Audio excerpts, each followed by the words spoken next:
Hey, before I jump into today's episode, I just wanted to let you know that my podcast course, Podcasting for Bloggers, formerly known as How to Start a Podcast, starts again now. Enrollment is open now. The early bird price is £99, which goes up to £125 on the 6th of June. I have instalment plans and pay what you can spots too. And I would absolutely love to help you start your podcast in 6 weeks. My former students went on to start podcasts, pretty successful ones too. Ruth Pound-White, Charlie Swift, to name but a few. Lisa Ali, who has the Creative Revival podcast. I would absolutely love to help you start your podcast too. It's the most rewarding thing I've ever done, and hopefully after today's episode you'll see how easy it is to do it.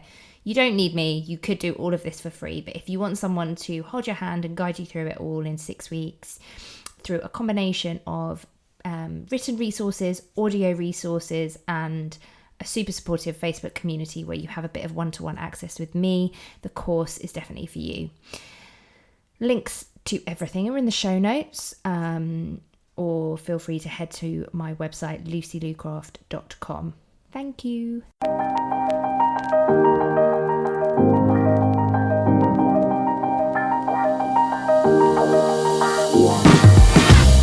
Welcome to What She Said. I'm your host, Lucy Lucraft, a freelance journalist, blogger and podcaster based in Brighton, and you're listening to Series 4, Episode 5. 5 things I've learned about starting a podcast. In this solo episode, I want to share my big wins, my losses, my highs, my lows, and my lols. Anybody who knows me knows I love podcasting, and I'll talk about it to anyone who will listen. So, hey, my podcast feels like an appropriate place to chat about it. Okay, so this is an interesting one for me because it is rife with emotions and also kind of meta. I'm a podcaster talking about my experience of podcasting on a podcast. The reason I wanted to chat about podcasting is because I feel it's so misunderstood. The unique strength of creating content this way is underestimated, and podcasters themselves are undervalued. Now, this isn't a big woe is me style chat. Well, perhaps a little bit.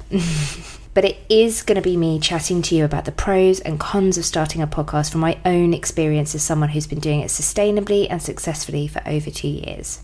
I monetized within a year of starting, which, according to everything I'd read previously, is a rarity.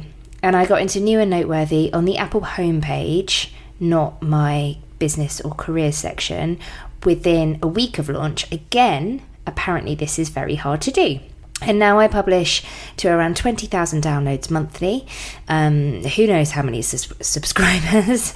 And quite frankly, who cares? My podcast doesn't attract high-profile guests.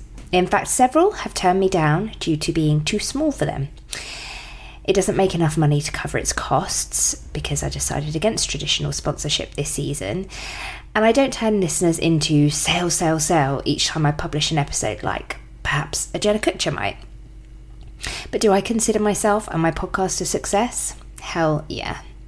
Because I've created a small, highly engaged community of like-minded folk who are endlessly supportive of me and of each other, and that has been the making of me. Right, so, okay, that sounds pretty dramatic, but honestly, I was so lost with my career before I started What She Said. I was pregnant with my first baby, I was a staff writer at a tabloid newspaper, and I was creatively unfulfilled.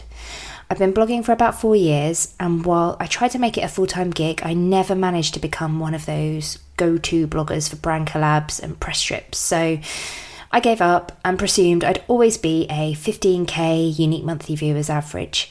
Great stats, but not the 100k I felt I needed to be a superstar blogger. But realistically, I didn't know my own superpowers. I was a travel, lifestyle, blogger, but I had no consistency, no clarity on my blog. When I started my podcast, I was one of the first in my echo chamber. I say this because it's so important to remember that we are rarely the first. And also it really doesn't matter. So it felt scary, and it also gave me a unique difference. People thought of me as the one with the podcast, and guess what? Those folk who ignored me before suddenly started paying attention to me. Yeah, I see you, you mega knobbos.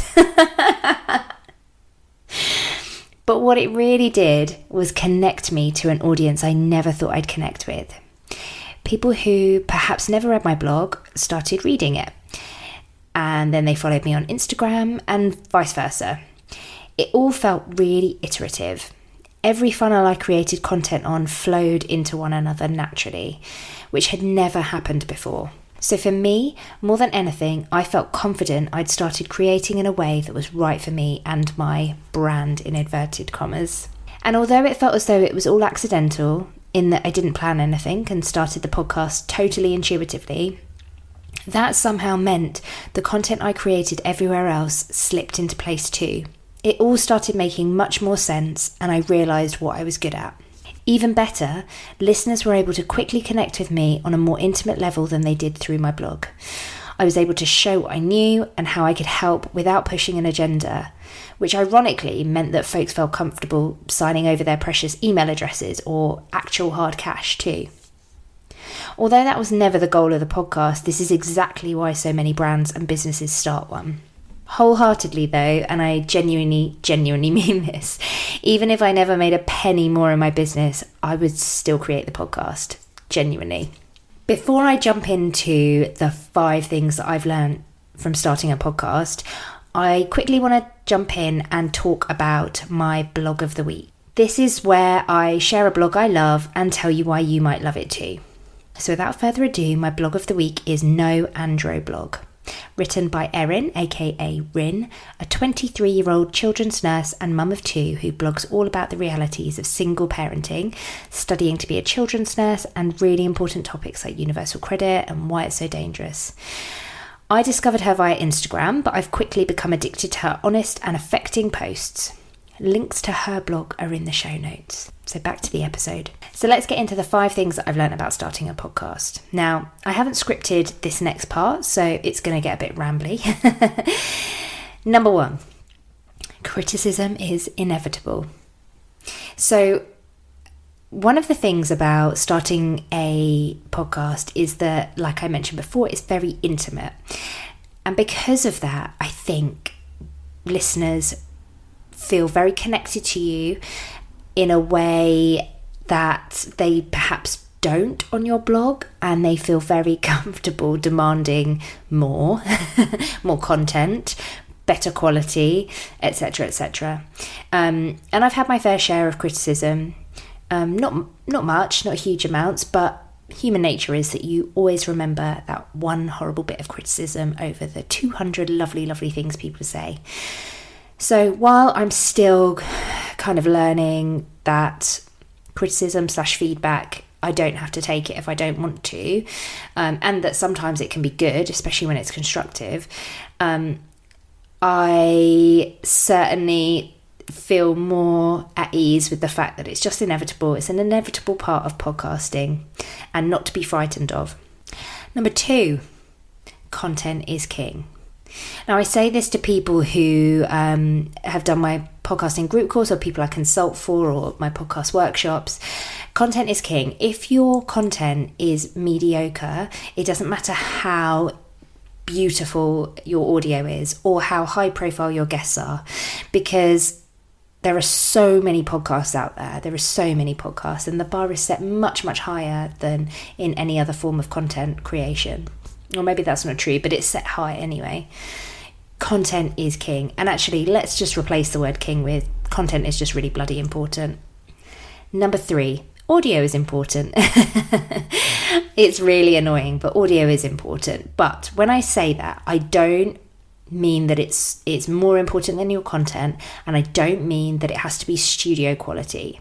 There are kind of 2 different types of listeners.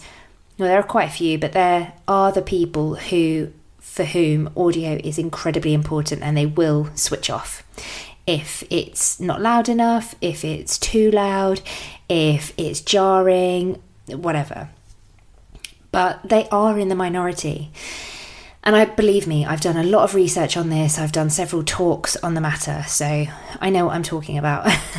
They are in the minority, and they're probably not your audience anyway. Those type of people tend to listen to the big the big hitters, basically, the Beyond Todays, the This American Lifes, the Mark Marons, etc., they're probably not going to listen to your indie podcast. That's okay. You just have to make sure it doesn't make people's ears bleed.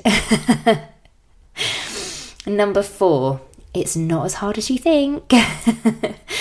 Another kind of bugbear of mine is that people think podcasting is really complicated, and I think that's because the majority of the information out there has been written by white men, middle-aged white men probably, and you can see that reflected in the majority of the charts too. It's not as hard as you think. People just want you to think it's hard so that you don't get in on the action. Number 5, there are no rules. Okay, so I've just told you a few things that may come across as rules, but there aren't any rules really. I've seen podcasts that I think are terrible and don't fit any of the research that I've done about podcasting that do amazingly well. I can think of podcasts that are absolutely incredible that just stay quite small. There aren't any rules. As you can see from my journey into podcasting, if I'd followed the rules and played by the rule books and worried about new and noteworthy and worried about when I was going to monetize, I probably would never have done it. And you know, I kind of bucked all the rules anyway. I apparently became the exception to the rule, which kind of to me makes me think there are no rules. So that's it for my short and sweet episode about podcasting and everything that I've learned.